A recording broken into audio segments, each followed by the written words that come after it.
বিহুৰ ওপৰত কেইটামান মই আকৌ প্ৰশ্ন লৈ আহিছোঁ।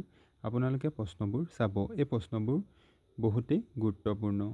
প্ৰথম পাৰ্টত কিছুমান প্ৰশ্ন দিয়া হ'ল আৰু আজি ইয়াৰ দ্বিতীয়টো পাৰ্ট। আজি প্ৰথমটো প্ৰশ্ন, কোন বিহু নৃত্যত নাচনি নাথাকে?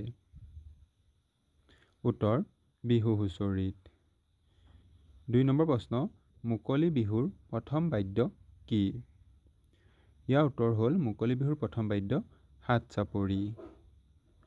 তৃতীয়টো প্ৰশ্ন, বিহু নামত ব্যৱহাৰ কৰা চিৰা খুনা ধানবিধৰ নাম কি? ইয়াৰ উত্তৰটো হৈছে বকুল বৰা ধান, কাৰণ বকুল বৰা ধান নামটো ব্যৱহাৰ কৰে। 4 নম্বৰ প্ৰশ্ন, ঢোলত সাধাৰণতে বৰতি কেইডাল থাকে? ইয়াৰ উত্তৰ হ'ল ঢোলত সাধাৰণতে বৰতি এডালেই থাকে। 5 নম্বৰ প্ৰশ্ন, গগনাত এবিধ সূতা ব্যৱহাৰ কৰা হয়, সেই সূতাবিধ কি? গগনাত ব্যৱহাৰ কৰা সূতাবিধ হ'ল মুগা সূতা। 6 নম্বৰ, বিহু নাচক কোনে প্ৰথমে মঞ্চত অৱতীৰ্ণ কৰাইছিল? ইয়াৰ উত্তৰ হ'ল বিহু নাচক প্ৰথম মঞ্চত অৱতীৰ্ণ কৰাইছিল ৰাধা গোবিন্দ বৰুৱা। 7 নম্বৰ প্ৰশ্ন, ঢোল বনোৱা মানুহজনক কি বুলি কোৱা হয়? ইয়াৰ উত্তৰটো হৈছে ঢোল বনোৱা মানুহজনক মুচিয়াল বুলি কোৱা হয়।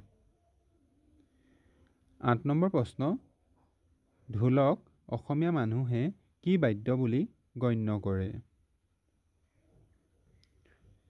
ইয়াৰ উত্তৰ হৈছে ঢোলক অসমীয়া মানুহে দেৱবাদ্য বুলি গণ্য কৰে। 9 নম্বৰ প্ৰশ্ন, ঢোলৰ খোলাটো কি গছৰ পৰা তৈয়াৰ কৰে? ইয়াৰ উত্তৰ হৈছে ঢোলৰ খোলাটো কঁঠাল গছৰ পৰা তৈয়াৰ কৰে। 10 নম্বৰ প্ৰশ্ন, বিহুত ডেকাই কঁকালত বন্ধা কাপোৰখনৰ নাম কি? ইয়াৰ উত্তৰ হৈছে বিহুত ডেকাই কঁকালত বন্ধা কাপোৰখনৰ নাম টঙালি। 11 নম্বৰ প্ৰশ্ন, বিহুত নাচনীয়ে উটজুৰি ৰঙা কৰিবলৈ ব্যৱহাৰ কৰা উদ্ভিদবিধ কি? উত্তৰ, বিহুত নাচনীয়ে উটজুৰি ৰঙা কৰিবলৈ ব্যৱহাৰ কৰা উদ্ভিদবিধ হ'ল ব্ৰহ্মথুৰি।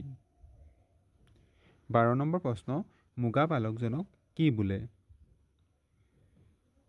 ইয়াৰ উত্তৰ হৈছে মুগা পালকজনক মুগা চুংগীয়া বুলি কোৱা হয়। 13 নম্বৰ প্ৰশ্ন, ম'হৰ শিঙৰ পেপা কেই ধৰণৰ থাকে? উত্তৰ, ম'হৰ শিঙৰ পেপা 2 ধৰণৰ। 14 নম্বৰ প্ৰশ্ন, ম'হৰ শিঙৰ পেপা 2 ধৰণৰ যে সেই 2 ধৰণৰ কি কি? ম'হৰ শিঙৰ পেপা 2 ধৰণৰ, এবিধ হৈছে গুটীয়া বা গোৱাল পেপা আৰু দ্বিতীয়বিধ হৈছে জুৰীয়া পেপা।